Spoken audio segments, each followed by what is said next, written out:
ಟಿವಿ9 digital ವಿಶೇಷಕ್ಕೆ ಸ್ವಾಗತ. ನಾನು ಅವಿನಾಶ್ ಶಿವನ್. ಇವತ್ತು ಮಹತ್ವದ IPL ನ ಫೈನಲ್ ಪಂದ್ಯ ನಡೆಯಲಿದೆ. ಇಷ್ಟು ದಿನಗಳ ಕಾಲ 10 ತಂಡಗಳು ಈ ಒಂದು ಟ್ರೋಫಿಗೋಸ್ಕರ ಹಣಾಹಣಿ ನಡೆಸಿದ್ವು.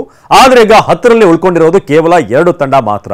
ಒಂದು ಟೇಬಲ್ ಟಾಪರ್ KKR, ಇನ್ನೊಂದು SRH. SRH ಕಳೆದ ಪಂದ್ಯದಲ್ಲಿ ರಾಜಸ್ಥಾನ ವಿರುದ್ಧ ಗೆಲುವನ್ನ ಸಾಧಿಸುವ ಮೂಲಕ ಮತ್ತೊಮ್ಮೆ ಆರಂಭದಲ್ಲಿ ಅವರು ಪ್ಲೇ ಆಫ್ ನಲ್ಲಿ ಫೇಸ್ ಮಾಡಿದ್ರು KKR ಅವ್ರನ್ನ. ಈಗ ಎರಡನೇ ಬಾರಿ KKR ನ ಫೇಸ್ ಮಾಡೋದಕ್ಕೆ ಈಗ ರೆಡಿ ಆಗಿದೆ SRH. ಹಾಗಾದ್ರೆ KKR ಮತ್ತು SRH ನ ಪ್ಲಸ್ ಪಾಯಿಂಟ್ಗಳೇನು, ಮೈನಸ್ ಏನು, ಅದರ ಬಗ್ಗೆ ಒಂದಷ್ಟು ಮಾತನಾಡ್ತಾ ಹೋಗೋಣ. ಆರಂಭದಲ್ಲಿ KKR ನ ಪ್ಲಸ್ ಏನು ಅಂತ ನೋಡೋದಾದ್ರೆ ಒಂದು ಬ್ಯಾಲೆನ್ಸ್ ಟೀಮ್ ಇದೆ. ಯಾವುದೇ ತಂಡದ ಆಟಗಾರನ ಕೇಳಿದ್ರು ಕೂಡ ಯಾವುದು ಈ ಬಾರಿ IPL ನ ಬ್ಯಾಲೆನ್ಸ್ ಟೀಮ್ ಅಂತ ಕೇಳಿದ್ರೆ ಕ್ರಿಕೆಟ್ ಪ್ರೇಮಿಗಳು ಕೂಡ ಹೇಳುವಂಥದ್ದು ಅದು KKR ಟೀಮ್.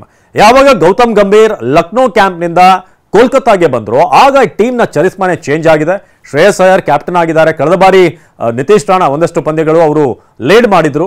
ಸೊ ಅದಾದ್ಮೇಲೆ ಎಲ್ಲೋ ಕೋಲ್ಕತ್ತಾ ತನ್ನ ಚಾರ್ಮನ್ನು ಕಳ್ಕೊಂಡಿತ್ತು. ಆದ್ರೆ ಯಾವಾಗ ಗೌತಮ್ ಗಂಭೀರ್ ವಾಪಸ್ ಬಂದಿದ್ದಾರೆ ಆಗ ಹಳೆಯ ಟ್ರ್ಯಾಕ್ಗೆ ಬಂದಿದೆ ಈಗ KKR ಅಂತ ಹೇಳಬೇಕು. ಸೊ KKR ನ ಪ್ಲಸ್ ಪಾಯಿಂಟ್ ಅಂತಂದ್ರೆ ಒಂದು ಬ್ಯಾಲೆನ್ಸ್ಡ್ ಆದಂತ ಟೀಮ್ ಇದೆ.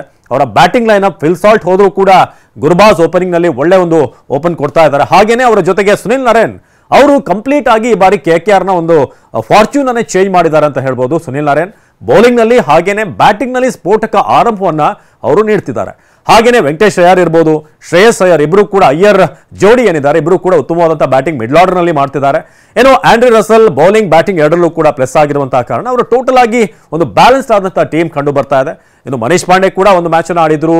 ನಿತೀಶ್ ರಾಣಾ ಇದ್ದಾರೆ, ಇನ್ನು ರಮಣ್ದೀಪ್ ಸಿಂಗ್ ಇದ್ದಾರೆ. ಹಾಗಾಗಿ ಒಂದು ಟೋಟಲ್ ನಾವು ನೋಡಿದ್ರೆ ಬ್ಯಾಟಿಂಗ್ ವಿಭಾಗ ಸ್ಟ್ರಾಂಗ್ ಆಗಿದೆ. ಇನ್ನು ಬೌಲಿಂಗ್ ವಿಚಾರಕ್ಕೆ ಬಂದಾಗ ಹೊಸ ಬೌಲರ್ ಹರ್ಷಿತ್ ರಾಣಾ ಇರ್ಬೋದು, ಹಾಗೇನೆ ವರುಣ್ ಚಕ್ರವರ್ತಿ ಇವರೆಲ್ಲರೂ ಕೂಡ ಪ್ಲಸ್ ಆಗಿದ್ದಾರೆ ಆ ಟೀಮ್ಗೆ.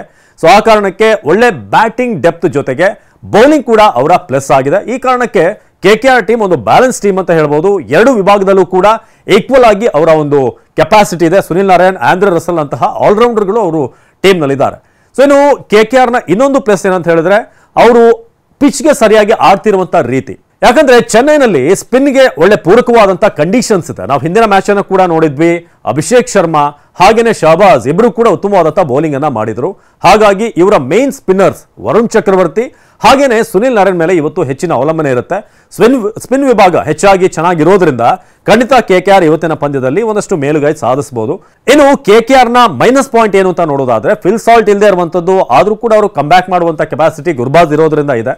ಸೊ ಆ ಕಾರಣಕ್ಕೆ ಒಟ್ಟು ಓವರ್ ಆಲ್ ಟೀಮ್ ಅನ್ನು ನೋಡಿದಾಗ ಒಂದು ಬ್ಯಾಲೆನ್ಸ್ ಇದೆ. ಹಾಗೇನೆ ಇವತ್ತಿನ ಪಂದ್ಯದಲ್ಲಿ ಮೇಲುಗೈ ಸಾಧಿಸುವಂತ ಒಂದಷ್ಟು ಲಕ್ಷಣಗಳು KKR ಬಳಿ ಕಂಡು ಬರ್ತಾ ಇದೆ. SRH ವಿಚಾರವಾಗಿ ಬರೋದಾದ್ರೆ ಅವರ ಪ್ಲಸ್ ಪಾಯಿಂಟ್ ಅವರ ಓಪನರ್ಸ್ ಅಭಿಷೇಕ್ ಶರ್ಮಾ ಹಾಗೇನೆ ಟ್ರಾವಿಸ್ ಹೆಡ್ ಇಬ್ರು ಕೂಡ ಉತ್ತಮವಾದಂತ ಒಂದು ಫಾರ್ಮ್ ನಲ್ಲಿ ಇದ್ದಾರೆ. ಸೊ ಆ ಕಾರಣಕ್ಕೆ ಈ ಇಬ್ಬರು ಓಪನರ್ಸ್ ಅವರ ಪ್ಲಸ್ ಪಾಯಿಂಟ್ ಅಂತ ಹೇಳಬೇಕು. ಹಾಗೇನೆ ಕ್ಲಾಸೆನ್ ಯಾವ ಮ್ಯಾಚ್ ನಲ್ಲೂ ಕೂಡ ಅವರು ಸ್ಫೋಟಿಸುವಂತ ಒಂದು ಶಕ್ತಿ ಅವ್ರಿಗಿದೆ. ಸೊ ಕ್ಲಾಸೆನ್ ಅವರ ಬ್ಯಾಟಿಂಗ್ ಹಾಗೇನೆ ನಿತೀಶ್ ರೆಡ್ಡಿ ಆಲ್ರೌಂಡರ್ ಆಗಿದ್ದಾರೆ. ಜೊತೆಗೆ ಅಬ್ದುಲ್ ಸಮದ್ ಇವರ ಬ್ಯಾಟಿಂಗ್ ಒಂದು ಲೈನಪ್ ಏನಿದೆ ಮಾರ್ಕ್ರಾಮ್ ಕೂಡ ಇರೋದ್ರಿಂದ ಒಳ್ಳೆ ಸೆಟ್ಲ್ ಆಗಿರುವಂತಹ ಒಂದು ಬ್ಯಾಟಿಂಗ್ ಲೈನಪ್. ಆದ್ರೆ ಬೌಲಿಂಗ್ ವಿಚಾರ ಅಂತ ಬಂದಾಗ ಕಳೆದ ಮ್ಯಾಚ್ನವರೆಗೂ ಕೂಡ ಅವರ ಬೌಲಿಂಗ್ ನಿರೀಕ್ಷಿತ ಮಟ್ಟದಲ್ಲಿ ಒಗ್ಗಟ್ಟಾಗಿ ಅವರು ಕ್ಲಿಕ್ ಆಗಿರಲಿಲ್ಲ. ಆದ್ರೆ ಈ ಬಾರಿ ನಟರಾಜನ್, ಪ್ಯಾಟ್ ಕಮಿನ್ಸ್ ಕ್ಯಾಪ್ಟನ್ ಆಗಿ ಭುವನೇಶ್ವರ್ ಈ 3 ಜನ ಈ ಕಾಂಬೋ ಏನಿದೆ, ಜೊತೆಗೆ ಜಯದೇವ್ ಉನ್ನಟ್ಕಟ್ ಇವರು ಕೂಡ ಇರೋದ್ರಿಂದ ಇವರ ಜೊತೆಗೆ ಶಹಬಾಜ್ RCBಲಿ ಹಿಂದೆ ಇದ್ದಂತ ಟ್ರೇಡ್ ಆದಂತಹ ಶಹಬಾಜ್ ಉತ್ತಮ ಪರ್ಫಾರ್ಮೆನ್ಸ್ ಅನ್ನು ಕೊಟ್ಟಿದ್ದಾರೆ. ಅಭಿಷೇಕ್ ಶರ್ಮಾ ಸ್ಪಿನ್ ನಲ್ಲಿ ಒಳ್ಳೆ ಮಿಂಚ್ತಾ ಇದ್ದಾರೆ. ಆ ಕಾರಣಕ್ಕೆ ಈ ಎಲ್ಲಾ ಕಾಂಬಿನೇಷನ್ ಸೇರಿ ಖಂಡಿತ ಇವತ್ತು KKR ನ ಕಟ್ಟಿ ಹಾಕುವಲ್ಲಿ ಅವರು ಯಶಸ್ವಿ ಆಗ್ತಾರಾ ಅನ್ನೋ ಪ್ರಶ್ನೆ ಇದೆ. ಎಲ್ಲೊಂದ್ ಕಡೆ ಈ ಪೋಲ್ಗಳನ್ನ ನೋಡಿದಾಗ, ಜನರ ಅಭಿಪ್ರಾಯವನ್ನ ನೋಡಿದಾಗ SRH ಫೈನಲ್ ನಲ್ಲಿ KKR ನ ಸೋಲಿಸಬಹುದು ಅಂತ ಹೇಳಲಾಗ್ತದೆ. ಹಾಗಾಗಿ ಕೋಲ್ಕತ್ತಾ ತಂಡಕ್ಕೆ SRH ಖಂಡಿತ ಎರಡು ಉತ್ತಮವಾದಂತಹ ಟೀಮ್ಗಳು ಫೈನಲ್ ಅಲ್ಲಿ ಫೇಸ್ ಆಗ್ತಾ ಇವೆ. ಸೊ ಇವರ ಪ್ಲಸ್ ಅನ್ನ ನೋಡಿದ್ವಿ. ಮೈನಸ್ ವಿಚಾರವಾಗಿ ನೋಡೋದಾದ್ರೆ ಅವರು ಆಲ್ರೆಡಿ ಪ್ಲೇ ಆಫ್ ನ ಮೊದಲ ಪಂದ್ಯದಲ್ಲಿ KKR ವಿರುದ್ಧ ಸೋತಿದ್ದಾರೆ. ಇನ್ನು ಓವರ್ ಆಲ್ ನಂಬರ್ನ ನೋಡಿದ್ರೆ 18 ಪಂದ್ಯಗಳನ್ನ ಈವರೆಗೆ ಇವರ ಮುಖಾಮುಖಿಯಲ್ಲಿ KKR ಗೆದ್ದಿದೆ. 18 ಮ್ಯಾಚ್, 9 ಪಂದ್ಯಗಳನ್ನ ಸನ್ರೈಸರ್ಸ್ ಗೆದ್ದಿದೆ. ಸೊ ಆ ಕಾರಣಕ್ಕೆ ಆಲ್ಮೋಸ್ಟ್ ಡಬಲ್ ಪಂದ್ಯಗಳನ್ನ KKR ಗೆದ್ದಿರೋದ್ರಿಂದ ಆ ಒಂದು ಪ್ಲೇಸ್ ಇದ್ದೇ ಇರುತ್ತೆ. ಇನ್ನೊಂದು ಬಹಳ ಮೇಜರ್ ಆದಂತ ಒಂದು ಬೋನಸ್ ಅಂತ ಹೇಳ್ಬೇಕು ನಾವು, ಅದು ಪ್ಯಾಟ್ ಕಮಿನ್ಸ್. ಅವರು ಈ ಹಿಂದೆ ವರ್ಲ್ಡ್ ಕಪ್ ಅನ್ನ ಗೆಲ್ಸಿದ್ರು, ಹಾಗೇನೆ ಟೆಸ್ಟ್ ಚಾಂಪಿಯನ್ಶಿಪ್ ಇರ್ಬೋದು. ಸೊ ಇದೆಲ್ಲವೂ ಕೂಡ ಅವರಿಗೆ ಪ್ಲಸ್ ಆಗಿರೋದ್ರಿಂದ ಆಶಸ್ ನಲ್ಲೂ ಕೂಡ ಗೆದ್ದಿದ್ದಾರೆ. ಆ ಒಂದು ಕ್ಯಾಪ್ಟನ್ಸಿ ಕೂಡ ಅವರದ್ದೇ ಆಗಿತ್ತು. ಒಂದು ಸಕ್ಸಸ್ ಒಂದು ಅಲೆಯಲ್ಲಿ ತೇಲ್ತಾ ಇದ್ದಾರೆ ಪ್ಯಾಟ್ ಕಮಿನ್ಸ್. ಆ ಕಾರಣಕ್ಕೆ ಪ್ಯಾಟ್ ಕಮಿನ್ಸ್ ಯಾವಾಗ ಸನ್ರೈಸರ್ಸ್ ನ ಕ್ಯಾಪ್ಟನ್ ಆದ್ರು ಅಲ್ಲಿಂದ ಆ ಟೀಮ್ ಕೂಡ ಬೇರೆ ರೀತಿಯಾಗಿ ಕಂಡು ಬರ್ತಾ ಇದೆ. ಸೊ ಆ ಕಾರಣಕ್ಕೆ ಕಮಿನ್ಸ್ ವರ್ಲ್ಡ್ ಕಪ್ ಗೆದ್ದಿರುವಂತ, ಅದು ಭಾರತ ನೆಲದಲ್ಲೇ ಕಪ್ ಅನ್ನ ಗೆದ್ದಿರೋದ್ರಿಂದ ಆ ಒಂದು ಕಾನ್ಫಿಡೆನ್ಸ್ ಜೊತೆಗೆ ಅವರು ಇವತ್ತಿನ ಮ್ಯಾಚ್ ಅನ್ನ ಫೇಸ್ ಮಾಡ್ತಾರೆ.